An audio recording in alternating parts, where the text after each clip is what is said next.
If you can't, no big deal, but it's gonna be much better if you do. Also, yes, I know these flies are gross and annoying. Trust me, I know. It's flies, oh my god. Okay, so couple things. Hey, what's going on, guys? Welcome back to another barbecue film breakdown. This is where I take all my experience working in barbecue restaurants, watching YouTube videos, and giving you guys more perspective on maybe how a restaurant works, or to give you guys more perspective on someone else's cook. In my last barbecue film breakdown, we went over the 24-hour shift video at Franklin Barbecue from Bon Appetit, and in today's video, we're gonna be watching Josh Weissman as he gives us his take on Texas brisket. And my hope with these videos is not to put anyone down based off of what their food looks like, but it's really as if I was there with that person and giving my thoughts, my suggestions as a cook is kind of going on. And again, this has nothing to do with Josh Weissman or anybody else's barbecue videos that we watch in the future. Josh knows more about cooking than I do, hands down. I'm sure if he were to watch any of my videos, he can point out a million things that I'm doing wrong. It's just in this situation, I probably know the one cooking technique that he probably doesn't know as well. And with that perspective, let's get into Josh Weissman's take on cooking a Texas brisket. So you want to learn how to make one of the most coveted foods in America? Great, just understand that we're stepping on sacred ground right now. Sacred. We're talking Texas brisket. Where do I start with this? Well, first off, a good majority of my family, including my mother, are native Texans, and I live in one of the centers of barbecue in the entire world, Austin, Texas, surrounded by all of the great barbecue people. So what he just said there about being in Austin, Texas, and kind of being like the center of it. I think back in the day when I first started learning how to cook barbecue, the barbecue capital of the world was Lockhart. The heart and soul of that, I think, is still Lockhart. And you see a lot of people like Barb's is now in Lockhart, and there still is like barbecue life in that place. You see a bunch of people who started getting into craft barbecue, but also now make their way to Lockhart to taste it and to almost kind of remind ourselves like where it all started. But with that being said, I think now I feel like I can confidently say that Austin is like the barbecue capital. There's just so much great barbecue in a very small footprint. Austin in reality is not that big, and to have so many great barbecue restaurants in that place is pretty ridiculous. And so if you guys are planning a barbecue trip, I would highly recommend checking out Austin, and honestly, check out Lockhart as well, because it's not that far. This is a special kind of video because we're gonna go down to Houston, Texas with my mom, my dad, my Uncle Larry, and we're gonna use his hand-built smoker to make this beauty. And to be honest with you, I gotta get the hell out of here because it's like 4 o'clock and I gotta go stare at the road for 2.5 hours. Okay, let's talk about the most important part here, picking a brisket. If you don't start with a good brisket, you're not gonna have a good time. Two things really matter here. A, it needs to be well marbled, so make sure that it's USDA prime at the very least. You don't want a brisket that's super lean with its intramuscular fat. Otherwise, that's gonna lead to a tougher, less juicy brisket. The second thing is you don't want a thin brisket, and you also want that brisket to be as even as possible. You don't want it to have a giant front and then a really skinny back, otherwise it's gonna cook unevenly. He brought up two really good points, and I also want to add some more stuff to that. Picking a brisket and making sure that it's well marbled. And I agree, if I'm buying it from a purveyor, if the price of prime is a good price, then I'll go with that. Most of the time, I go with upper 2/3 choice. And in my experience, upper 2/3 choice is borderline prime. You'll cut into it and you'll see the marbling and the lean. I don't think you always have to go with prime, but I think in certain places where you go to, prime is definitely better. I recently just went to Costco the other day to pick up briskets, and I never pick choice briskets at Costco. One, the price of the prime compared to a choice is really, really close, but also generally the choice briskets at Costco are way too large. They're usually between the 18 and 20 pound range, which is way too big, and briskets that I personally don't like to cook.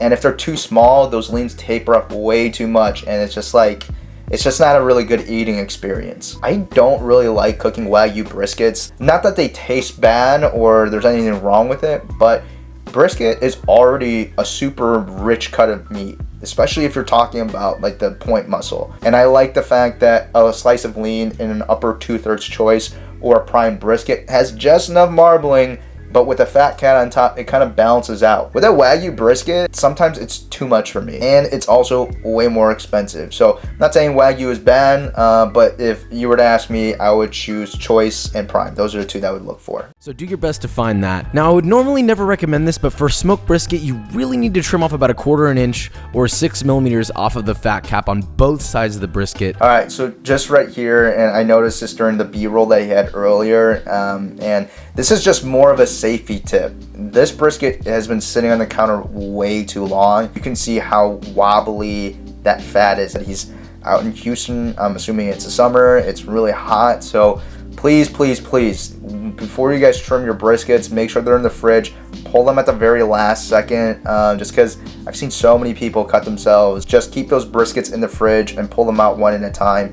You really don't want to trim a brisket when it's this kind of warm. 6 millimeters off of the fat cap on both sides of the brisket. The fat's really not going to render a ton off. You want enough for it to protect the brisket and sort of base the brisket a little bit, but not too much. So I don't think he did any trimming whatsoever, other than taking off that little sliver of fat on the heel fat. And you can see on that right side, that lean end, that layer of fat is quite thick. I would definitely would have taken that down just a little bit more. But in terms of the shape of the brisket, I think it's pretty good. The point isn't too tall. It's nice and even all the way across, but again, that fat is quite thick on there. Okay, now we're ready to rub the brisket, which I feel like oftentimes the seasonings here are really overdone. I like to keep it simple and just let the flavor of the smoke and the meat be the star of the show. Now for a single whole packer brisket, which is going to be about 12.5 pounds or so, weigh it after it's trimmed and then do about 1/2 teaspoon for every pound or 3 grams for every 1/2 kilo of kosher salt. To that, you're going to add 1 tablespoon or 9 grams of garlic powder, 2 tablespoons or 17 grams of sweet paprika. I use like a Hungarian sweet paprika, you know, something a little fancy. 1/2 tablespoon or 6 grams of mustard powder, and 1/2 tablespoon or 4 grams of freshly ground black pepper. Then just spoon that for a second, and you've got your beef rub. Then sprinkle and rub all of that mixture all over your entire brisket, and then ideally this should be done about 12 to 24 hours in advance. If you can't, no big deal, but it's going to be much better if you do. Also, yes, I know these flies are gross and annoying. Trust me, I know. Flies, oh my god. Okay, so a couple things. One, the rub, I don't really have an issue with. I mean, basically he's creating his own seasoning salt. It's like he's creating his own Lowry's or whatever you want to call it. It's just a basic rub. But in terms of like a Texas style brisket, I don't know, maybe he'll add more to it later, but the pepper is quite light, and I definitely would have added a little bit more to that. But the biggest issue that I have with here is, you know, the rubbing, rubbing the seasoning into the brisket. When you look at other different types of cooking and marinating things like that, I think getting your hands in there and like massaging a certain marinade or seasoning in something is important. And marinating and massaging a rub into a tough cut of meat is usually necessary for something that you're going to cook really fast. But this brisket is going to be cooking for multiple hours. The massaging of this is really just going to make the rub kind of uneven and make patches in certain spots, and some spots darker than others, most likely, just because as you rub that seasoning around, it's also going to get caught into the grooves of your fingers. And so when you scrape your hand across it, you kind of create these grooves. Either you'll wipe it all off, or if you lift your hand while you're massaging it, you're gonna have these like patches all over the place of certain spots that have more seasoning than others. Especially with the mustard powder and the paprika they put in there, those things will get quite pasty as it starts to absorb some of the moisture on top of that brisket. You use a shaker or something like that just to make sure it's a little more even. And honestly, I do feel like you probably need a little more seasoning than what he just put on there. Smoking brisket requires a lot of tender love, kisses, and time.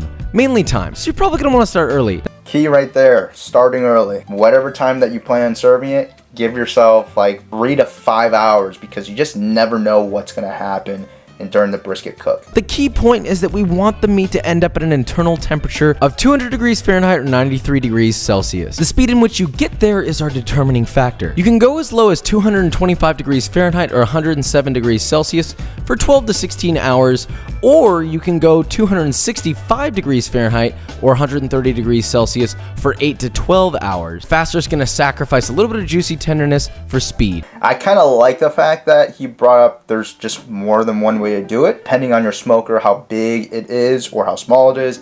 the temperature that you cook at is going to be slightly different. Because he already mentioned that he is going to wrap this brisket in foil, the times do make sense, but the only thing that I would worry about is because it seems like he's just going to keep that temperature consistent all the way through. And with all that fat that was still left on top right there, and without bumping up the temperature up, I'm not sure if that fat is going to render all the way through. So pick a temperature and get a smoker fired up and coasting around that temp. You can also use a grill as a smoker, and there's plenty of guides out there for that. If you guys look at the way that this fire is being built, it looks like there's logs on the side to give some more smoke. Actually, I'm not exactly sure what they're trying to do right here. I'm assuming that they're just building coals, and it looks like they're building more of a fire on the right hand side. And the left hand side, maybe he's waiting to move that over. Yeah, not really sure. Haven't seen that before. Now, once your smoker's at temp, pull out your rub brisket, place a leave-in digital thermometer in the thickest part of the brisket, and smoke it for the listed temp, making sure to continuously feed the smoker wood to maintain heat and smoke levels. Optionally, while it's cooking, you can spray it a few times with chicken or beef broth, but try not to do that too much. Now, once your brisket reaches around 155 degrees Fahrenheit or 68... Okay, so let's pause for a second. A couple things to address, like, I guess spritzing your brisket with beef broth, that might be a thing. Maybe it's a competition thing. The chicken broth, I've never heard anyone spritz their brisket with chicken broth before. I don't know if I would recommend that. That one seems a little strange to me. If you guys look at that brisket right there, it doesn't look like any other brisket I've ever seen. It almost looks naked. It almost looks like Chinese, like chashu.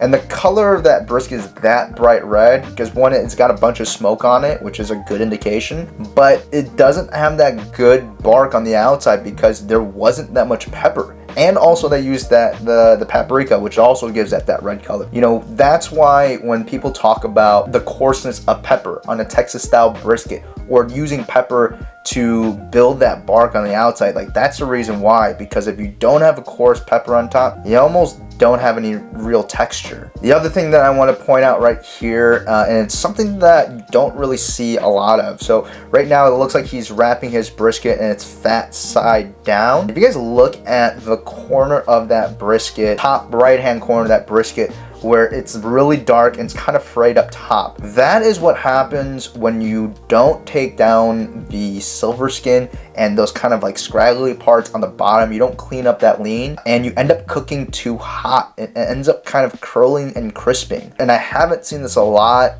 you know, just because you don't really have briskets that close to the fire source at like in a big 1,000 gallons or 500s. I do feel like I have seen that quite a bit on people who cook on Weber Smoky Mountains and Kamados and things like that, where the heat source is underneath and it's just like hitting the bottom of that brisket. You know, all those indications are telling me that fire management and temperature control were a little bit inconsistent and probably got too hot a little bit too long at some point during the cook. Double wrap it in strong aluminum foil with about 1/3 cup or 78 milliliters of beef or chicken broth. Now make sure you create enough of a base and wrap it super tight so no liquid can leak out. Now this here is what they call the Texas crutch. Basically the whole purpose of it is to slightly braise the meat. So it's going to speed up your cook time quite a bit without sacrificing too much. Now you can smoke it all the way there of course, but I actually like to use this method. Then place it back in your smoker on a heat-proof tray and continue to cook it until it reaches an internal temperature of 200 degrees Fahrenheit or 93 degrees Celsius. Pull it out, leave it in the foil, and let it rest for 45 minutes to an hour. Okay, so let's talk about the Texas crutch, or just using foil. You know, I don't really have anything against it. If you guys have been to Snow's, they wrap their briskets in foil as well, and I mean, they're pretty good, man. They're pretty good. Most of the time you hear people saying pulling briskets, you know, at 203. I like to pull them much later. But because it's wrapped in foil, I think it's probably better they pull it sooner at that 200 like you said. The one thing I don't like is them saying that they only let it rest for about 45 minutes to an hour. I think because it's wrapped in the foil like that, I think it needs to rest a little bit longer. But again, Snow's also doesn't let it rest that long either. They cut it while it's still pretty damn piping hot and it's still good. So I don't know. I'm just taking what I know and what I've seen and what I've tasted from other places and trying to give you guys a little bit more perspective on different options that you guys may have. Again, I have never done this before. Maybe I need to talk to Clay at Snow's and see what's up. Then once you've laid your brisket to rest, you can now enjoy the fruits of your labor. But quickly, 2 things about slicing brisket. Always wait till the last second to slice it because the pieces dry out very quickly, and always slice against the grain. The easiest way to do that is to find the layer of fat separating the point and the flat, which you can see in this diagram, and then separate the 2 pieces, then find the grain on those individual pieces and cut it against the grain. Wanna know what else is a smoky boy today? B-roll.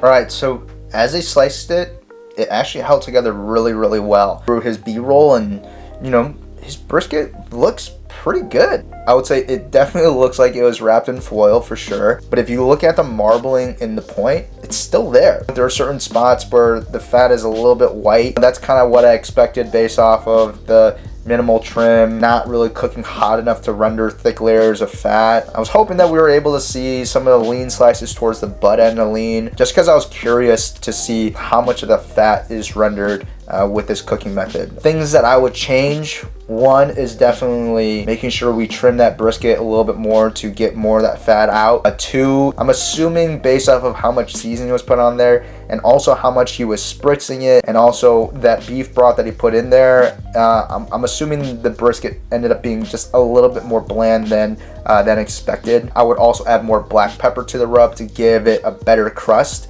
During the cook, I will say less spritzing. The way that brisket looked before it got wrapped, especially if it's only internal at 155, that's not even at that time where the fat on top is starting to render a lot. There's no reason that that point on top should be that glistening and that wet. And so to me, that's telling me that there's way too much moisture that was added to the surface. And based off of how patchy the color was on the brisket, before I got into wrap, there's definitely some heat spikes throughout the cook. Trying to maintain that the temperature a little more consistently, I think definitely would have helped a lot. Overall, I think it's pretty good. I'm judging it as someone who cooks barbecue every once in a while in their backyard, and if you're only cooking briskets like once a year like I used to do, I'd be very, very happy with how this brisket turned out, because that point looks great. Alright guys, so that's the end of this video. I hope you enjoyed this barbecue film breakdown. I love being able to watch these videos and being able to, figure out what they're trying to do. And I love being able to see different types of techniques that I don't typically use, just because it gives me more ideas of what my brisket might be going through in my style of cooking, or if something goes wrong in my cook, there's this kind of catalog of information that I can kind of lean back on to figure out what might have gone right in the cook that I didn't expect to go right, or brisket that went wrong. Like, I have a little more information about that. Watching other people cook and getting their perspective on things is really important as you kind of grow as a barbecue cook. If you guys have any other suggestions of other YouTube videos that I should watch, it doesn't have to be just about brisket, it can be about any other barbecue item, please let me know. I would love to take a look at those videos and see what other people are doing and give my perspective on that. If you guys enjoyed it, please make sure to like, subscribe, share this video with your friends, and I'll see you guys in the next one.